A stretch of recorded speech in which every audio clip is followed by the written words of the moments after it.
Yeah, so welcome back to the Sooner Surge as you are all in for a treat today as we have Chris Plank joining us today. It's an honor, it's a privilege to have you on, voice of OU softball, done so much with OU Sports, Sooner Sports Podcast, also nationally with Arnie Spanier Show. And I know Jason and I grew up here in Tulsa with you on the Buzz with Jeremy Poplin.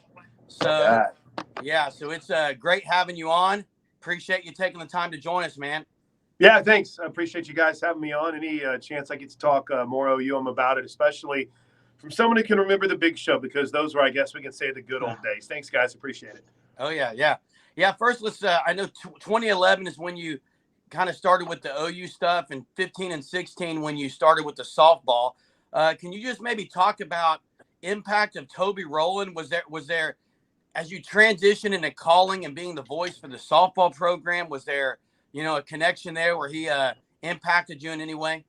Oh, yeah. I mean, I would say that he's among that list of, three to four people who I pretty much owe everything to that's not family. And he's like family, right? We've been working together since 2011. And, even to this day, we're jumping, as soon as we get done with the Sooner Surge pod, we're jumping on a call with Learfield where we're going to go over everything for the 23 season and needs. And it's just, he's the best, man. It's a guy who lives it. It's a guy who loves it. It's a guy who challenges you, but in a way to where, you're learning. And it makes sense that he's now the professor, if you will, running a broadcasting class, because he's just so smart and he's just so real. And that's what I've appreciated about it. So I'm not here in Norman if it's not for Toby Roland, right? I'm probably still in Tulsa, but he made this a big deal, and I pretty much owe most of my career to him. I'm grateful to get to work to him every day. He's the best. Will share text about calls. It's like, hey, I'm thinking about saying this. What do you think? And he'd be like, no or yes. So he's the best, man. We've got an absolute gem in the Sooner Nation. That's cool, man. Hey, did you ever think when you started calling softball that it would be this big? No, You talk about OU football's king, OU softball's queen. It's right there with it. It's crazy. my first year was 16. They lost their first two games, and I was just like, okay, we're in big trouble. But it was a young team, and from that moment, it just seemed that it took off. So I knew they were good, and I knew they had a following. But I don't know, guys, if I really understood what that following was or what that passion was. And it's been really cool to see it grow. Just to kind of give you a couple of examples. There's times where, after the game, we'd be back on the bus, 5 minutes afterwards, and I'm breaking things down. I'm hustling just so they don't leave me. Now you got to wait. There's autograph seekers. It's wild to see that reaction to him. And then, 2016 is also, we could walk through an airport. No one would bother you. Now these girls, when they go through airports, they're known. And it's really fun to see.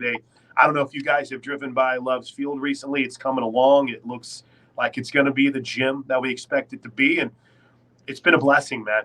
Patty Gasso, that staff, JT's been there with me. Jackie Livingston's been there since day one that I was there in 16. So it's really cool to see where it is now and where it continues to go and grow. Yeah, Chris. So as you said, you've seen the growth of the sport of softball, but as you know, you've seen this OU softball team have continued dominance over the last 10 years. Maybe what are a few things that you've seen from this OU softball team that allows them to keep their dominance at such a high level? I think it goes back to something that is about the most obvious statement that may have ever been made on this podcast, boys. They're getting the best players. And, Coach Gasso, I've like I said, I've just really been lucky, and I've really been blessed to not only get to call the games, but get to know the sport.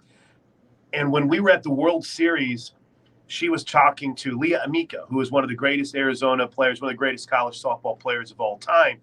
And Coach Gasso said, I needed to get players that looked like her. And she's talking about physically and where they were when they were coming in to high school or coming in from college to high school. And she said, I needed those players with that, that looked the body type wise to where they're just a little bigger, a little stronger, and like a 5-star, if you will. And I think you've seen Oklahoma do that in the last, 20 years since Patty Gasso's been the head coach. So it helps you when you have Tiare Jennings and Jada Coleman and Kinsey Hansen and Jocelyn Allo. You have the best players. But I really feel like there's a development side in softball that is so, so key. And I think Patty Gasso is not somebody that when practice is over, she's home, or when the game is over, she's done. She's watching film. She's breaking things down. She's going over her notes, her scouting report. She's helping fine tune a swing with JT, or watching her pitchers with Joss with the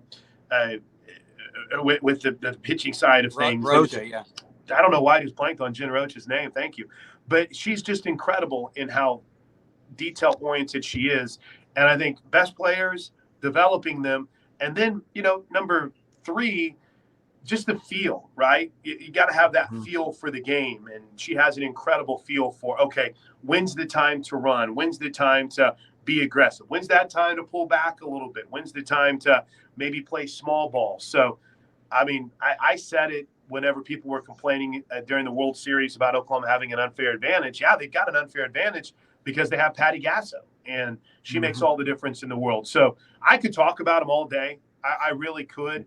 But get the best players, continue to develop them, and then the next thing you know, you look up and you're the preeminent softball program in the country, and you're getting a new facility as you go into a tough conference. And one of the best pitchers in softball transfers out, and guess what? One of the best pitchers in softball transfers in. So it's pretty incredible to see how committed they've been on the recruiting trail. Yeah, for sure. And next year, they do lose a great one in Grace Lyons. They have a whole lot of senior captain leadership back. Grace Lyons was just, I saw, recognized senior scholar or Big 12 scholar athlete.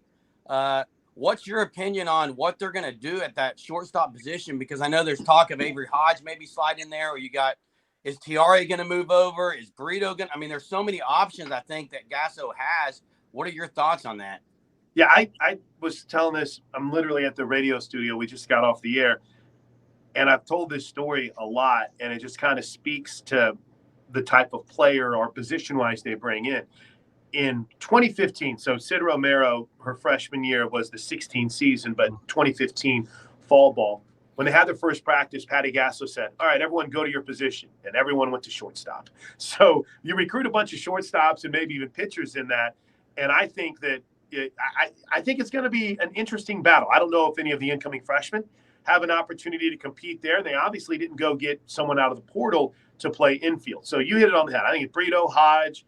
I wouldn't sleep on Tiare Jennings. See, I always thought when Kelsey Arnold graduated, I thought that it was going to be a natural progression for Kaylee Clifton to shift over to short during what would that be, the 19th season. But this kid named Grace Lyons came in and out of nowhere and has just held that position down for the better part of, the last 5 seasons. So you're not going to replace her, but I think you're going to see a heck of a battle. I think Burrito, keep an eye on Burrito at short.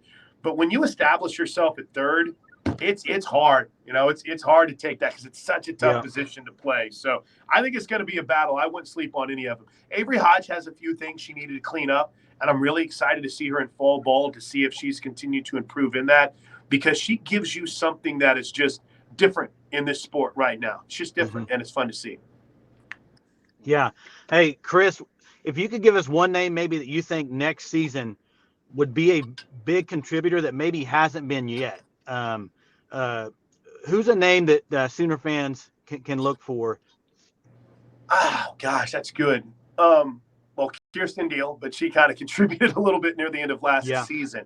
And this is one of my favorite topics, though, because I feel like so many times, guys, this goes for every sport. We get so excited about the freshmen that are coming in.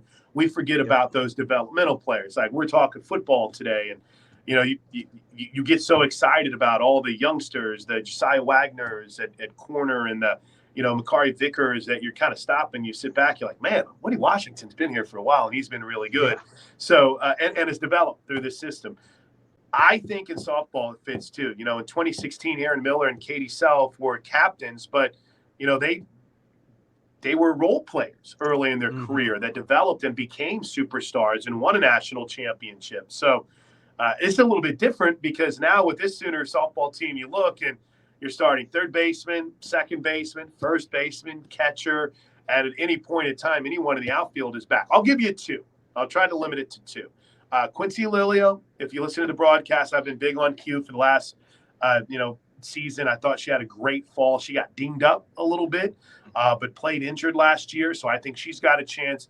And then Hannah Core, Hannah Core set out all of last year with a back injury, but they love her defense. They love her speed. She's been working hard in the weight room, and if she's improved in her hitting, those could be two players I say that, definitely keep an eye on, that they could have a role on this team in 24. Yeah, Chris. So as you know, Jordy Ball transferred out this offseason, and that came to the surprise of many Sooner fans. I know most weren't expecting that. So what were some of your initial reactions to that? And who do you maybe look for to step up and take over that Jordy Ball role this upcoming year? Yeah, I was shocked. It started – there's a lot of people now that have set that timeline back, but I started hearing rumblings at the World Series.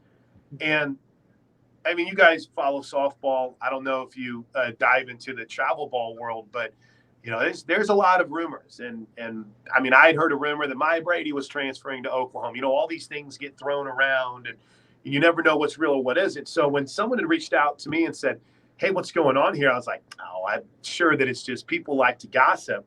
And then I heard it from somebody that would know that, hey, this is something that is legit. And I was shocked. I was really blown away. But then when you listen to Jordy and you heard her explanation, it made a little bit more sense, right? She wanted to go home. I didn't get to really know Jordy's family all that well. I know that they have, 2 sons, and so they were back in Nebraska a lot. And, they weren't I didn't get a chance to see them at a ton of home games. And I mean, in fairness, I didn't even get to meet Alex Duraco's family until the last couple weekends of this season. So it's just, I never really got to know them, so where I could come on and say, well, I know Dad felt this way or Mom felt this way. Like, say, I know, Nacio or Brandon and Tiare and Elisa Brito's dad. So the point is, there was like no buildup, right? There was no, everyone said, well, I've been hearing things for a while. That's great. I was blown away whenever I found out the day of the celebration that that's what was going to happen and that she was gone. I'm happy to see the way that Sooner Nation reacted, because I felt like that she gave us her all and won 2 national championships, but it's not anything Oklahoma did wrong. She wanted to be home. And it was, I'm sure there's other factors. I bet there's some chances to make a lot of money, but she wanted to be home. And I can't fight that. Now, as far as people that are going to step up, Kirsten Deal, Nicole May, right? You go out and you get Kelly Maxwell and you bring her in out of the portal. I like the other 2 portal ads, including the girl out of Wisconsin. Again, names are escaping me right now. Monticelli. Thank you. Monticelli. She's got a chance to be really, really good. I don't know how much we'll see her this year. I think she might be more of a matchup / developmental type of player who could be, a number 1 going into the SEC with everything else they have in Kirsten Deal and hopefully S.J. Guerin, and then the number 1 player in the country coming into that 2025 class or 2024 class. So this is a really, really deep pitching staff, right? And it's pretty wild to see one of the best that we've had go out and to replace it with one of the best pitchers in Oklahoma State history, one of the best pitchers in Liberty history, a true potential arm in Monticelli, and then obviously in Kirsten Deal, we saw just her potential last year, Nicole May. It's a really fun staff, man. They're going to miss her. You're going to miss Jordy Ball, but I think they're still going to be really good. Yeah, Chris, since you took over as the voice of OU softball, they've won 5 national championships. You've had many historic calls on the radio throughout this, I guess, however long it's been now, 7 years or so. What was your favorite call that you've had so far? Well, winning national championships is fun. Those are always fun. I think there's, I don't know if we'll ever be able to replace that feeling of being in Hawaii when Jocelyn Alo broke the record. I mean, the only thing that kind of stunk about it was what time it was as compared to where everyone was in the States, right? It was so late. That was pretty special. But also, that was also a little bit nerve-wracking because of the wait and the buildup and everything leading. We kept waiting, and people would walk her and wouldn't pitch to her, and it almost worked out perfectly. So that was fun. All the wins in Bedlam are always good. Even some of the more challenging games in the OU OSU series. There's so many good calls. There's so many good moments that I just hope the calls live up to it. I feel like confident they have. I feel like I've had fun with it. But I think it's going to be tough to top that, number one. The back-to-back home runs from Kaylee Clifton and Sid Romero to beat Tulsa in 2017. That was pretty special. Kinsey Hansen's home run against Clemson to tie the game because they just looked done. They looked out of it. And, when they won the national championship last year against Texas, that was they were beating the snot out of them, so you knew it was coming. But that was just a really, really cool feeling. They provided so many moments, so many incredible moments. I think we're all blessed as Sooner Nation to be able to live in it. But those are some of my favorites. And I'm sure I'm missing some. Like, I love all those trips we make to the Mary Nutter. We end up with some great games out there. But, yeah, it's a really special team. It's a great job. Well, I definitely would say all your calls have lived up to it in the moments. I mean, we're blessed to have you at Sooner Nation because I was actually at a wedding during the Kinsey Hansen home run and the wedding started about 5 minutes late. So I had people in the row behind us. We were all kind of listening as that happened. So definitely appreciate just your passion and energy and how you call things, man. But one more softball question real quick before we transition maybe to a couple of football things is Jada Coleman, is that who she is all the time? Because, I mean, she'll get off the bus. She's high energy. Everywhere you see her, she's high energy. Is that just her all the time? I think she's going to go down as one of the greatest Sooners ever. And that's her, man. That's Jada Coleman. She's awesome. She's always got a smile on her face. She's always brought energy. She's an incredible athlete. She's got a great family. Her dad's very passionate about the sport. And it's really unique, right? To see someone that came in and was trying to make history as a left-handed shortstop. But as soon as she got here, it was like, I think you might be better served in the outfield. And she hadn't played a lot of outfield. So you see the unselfishness of, she could have, if she wanted to after her freshman year, she could have gone anywhere in the country and been their starting shortstop. That's how good she is at shortstop. But she believed in OU and Patty Gath. And, oh, by the way, won a national championship her freshman year, so that helped. And has become one of the greatest center fielders we've ever seen. So, but that's her, man. She's high energy. She's fun. I'm too old to understand half the TikTok dances that they do, but her and Riley Boone, they always seem to be dancing her up to something. She's really special, man. Every year I think, man, I don't know how we're going to replace Sid Romero and Kaylee Clifton, or I don't know how we're going to replace Jocelyn Allo. And they always find a way, right? But when Jada Coleman and T.R.A. Jennings and Nicole May and Kinsey Hansen leave, and Riley Boone, that's going to be a gut punch because that crew, Alyssa Brito and him too, even though she wasn't day one, that crew, man, they're just a really special group. And you can sense that it's not a clique, that they're the leaders of the team. And I think Jada Coleman's someone that, she's not, I don't know if she's going to be captain. I don't know if she's the most vocal leader, but she's definitely the loudest and the funnest in that group. And it's really been cool to see her grow. Yeah, Chris, transitioning into football, we're 17 days away now. What are your expectations for this upcoming season? I'm telling you what, I get more excited the more and more I hear from Peyton Bowen.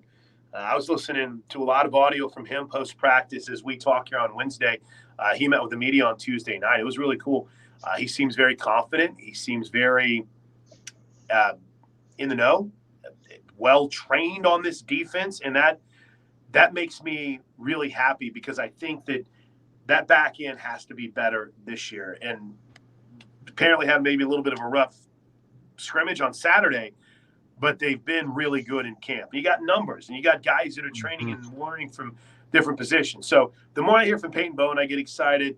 Listen, the schedule shapes up to where they got a chance to have some success. You avoid Baylor, Texas Tech, and Kansas State, and I think 2 of those 3 would have been road trips this year. You replace them with a Cincinnati team that, we'll see. They played Emory Jones before, and I wasn't really all that impressed. Now he'll go out there for 500 yards against us or something. But, Cincinnati, I think that Dylan Gabriel is going to be better. And we play his alma mater in UCF, or at least one of his schools he went to in UCF. And I really like the makeup of this team right now. Now, in fairness, I like the way they were talking last year, Yeah. but you never really saw it, unfortunately, materialize right after the first 3 games. I like the idea of having more depth. I do believe that guys got a little wore out, and it became even more tiresome because you're losing games. So this competitive depth that's talked about it's a big difference maker, and I think we'll see it. I expect 10 wins. I expect to be playing in Arlington this season, and I don't think the coach would disagree with any of those expectations right now. Yep. So this past offseason, obviously, Oklahoma football, they went through a massive roster overhaul with a lot of new additions through the recruiting class and transfer portal. Maybe who are a few guys that are returning and a few newcomers that you are looking forward to watching perform this year? I think is it fair to say Dylan Gabriel? I mean, that's such low-hanging fruit, but he's got to be better, right? Yeah. And he put up incredible numbers. So Dylan Gabriel, I'm really excited to see what, if anything, we're going to get from Marcus Major. He is the forgotten guy in the running back conversation, and understandably so, because Javante Barnes had his game in the bowl game. Gavin Sawchuk had his game in the bowl game against Florida State. So 200-yard rushers in a game get you fired up, right? So I understand why Marcus Major isn't being mentioned, especially with Dylan Smothers and Caleb Hicks. But let me tell you something. Major looks good. He looks really good. And it's a guy that I feel like we've tried to build up too early, and then we tried to ride off too quickly. So I would throw Major in there. I think Isaiah Coe and Jordan Kelly are 2 guys. And Jordan Kelly might be the most forgotten guy in his 86th year of collegiate eligibility on the interior. He's probably not going to be an NFL draft pick, but he is just a good, consistent interior defensive lineman. And I think, he's going to be better this season as a guy who's been around. I think Kobe McKenzie is going to play a lot this year. I think he's a guy that, along with Jaron Canick, Ted Roof said yesterday that, he's a guy that is gonna, they're in the rotation and they're gonna play. So, I could go up and down the roster and mention probably 20 more guys, but I know we've already gone for almost 30 minutes. But there's a lot of dudes that are back that we forget about just because they're not, household names or they're not new. Kelvin Gilliam, is this that time where he's finally going to step up and we see that 5-star potential from him? He's at 299 right now, so he's in a great spot physically in the interior of that defensive line. Gentry Williams, is he going to be the starter opposite of Woody Washington, or are you going to have one of those young guys that kind of knock him out of it? And I'd throw even Key Lawrence in there, a guy who battled injuries last year. These are dudes that you expect, but you don't hear their name a lot. And I think those are some guys that really have a chance to become difference makers, and you need them to here in 23. Yeah, you mentioned just a couple more questions. That's it. Well, we don't want to take too much time here, Chris. You mentioned DG. What is it this year? Do you think it's going to be him taking more risk? Because I was pretty critical of him last year. Some seemed to check down, some maybe not be patient enough to look down the field. Do you think maybe there's going to be more risk taking, or is it just he's stronger, he knows Levy's system better? What all is that? He's more familiar with opponents, right? Understands those footwork issues. I mean, we've gone back to this a lot. You go back to that Nebraska game, and if the broadcast, I think it was Joel Klatt, if they're noticing in the booth, some of the footwork things they're seeing from him, Jeff Levy's working on it with him too, and that Dylan Gabriel realizes it himself. But I feel like it's that complete package, right? You're going to get better because of everything you've experienced. You played now in the Big 12. You understand what it's going to be like. And, if we'll see if Dylan's got another year of eligibility if he wants, but I would imagine he wants to move on to the NFL, or, you a 5-star that you would think is going to be starting here next season, or maybe even this year if things don't go well. But yeah, I just think it's all these little things combined that can end up being that one big thing, which is overall improvement. I want to see Dylan Gabriel run the ball more. I think those moments where he kind of tucked and just went, they ended up being very, very successful plays. Now, 2 of them he got hurt, but I want to see that a little bit more implemented into the Sooner offensive attack, but also with keeping him healthy, because I don't want to have to worry about playing the freshman this year. I want him to get a year to learn. But yeah, it's a little bit of everything. And I know that's a very generic answer, but it's not like one massive thing to where you say, oh, well, he's, throwing the ball with his wrong hand, or he's just got to do this or what. I mean, I feel like it's a lot of little things. And in that, from what we've heard, he's having a really, really good camp. And that is incredibly reassuring. So, just a little bit more from Dillon Gabriel, and this team could really be something special. Yeah, Chris, we just got one more question for you. You mentioned Woody Washington's kind of the established guy at cornerback this year. And then you mentioned Gentry Williams, Josiah Wagner, Makari Vickers. So who do you see as the guy lining up opposite of Woody Washington this year? Yeah, it's going to be that's one of the fun battles in camp right now, right? There's who's lining up next to Danny Stutzman. We feel like Stutzman's going to start at one backer. You wonder who's going to be in that rotation at safety beyond Billy Bowman and Reggie Pearson. Is Peyton Bowen going to end up in that mix? Seems like he's going to, right, with how good he's looked. But the other big one defensively, is, hey, who's that dude opposite Woody Washington? I would say this staff really likes experience, and unfortunately, they just don't really have an overly experienced guy at that other corner right now. So maybe because he's there a year, you can give that nod to Gentry Williams. I won't lie, I haven't heard much about Gentry at camp. I don't know about you guys, but in everything I've read, I've seen him out there. He looks fine, but it's almost as if that seems to be kind of more projecting how they think he's going to be. I don't know. Again, we're talking about names escaping me. They had the transfer last year that didn't play much. I believe it was North Carolina State. That was Kenai Walker. Kenai Walker. Thank you. Yeah. Kenai Walker is a guy that, I mean, guys, when you look at him, you're like, whoa. All right, that dude plays corner. So, but again, I haven't heard his name very much in anything that's been talked about from camp. So, I think there is a chance that you could see a true freshman that's going to end up being the guy out there quite a bit.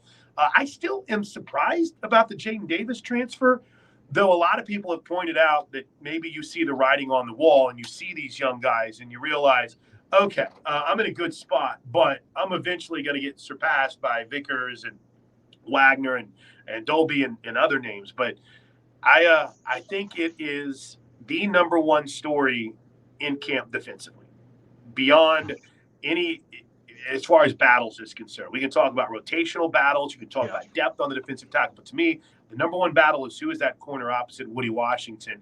And, boy, I would not be surprised at all if it's a true freshman that comes out and wins that job. Awesome, man. Great insight, Chris. It's great having you on here. Again, Sooner Nation is so blessed to have you a part of it. The consistency that you show every time, it's just, we love it. Appreciate you joining the Sooner Surge here today, man. Boomer. Boomer Sooner, guys. Appreciate it.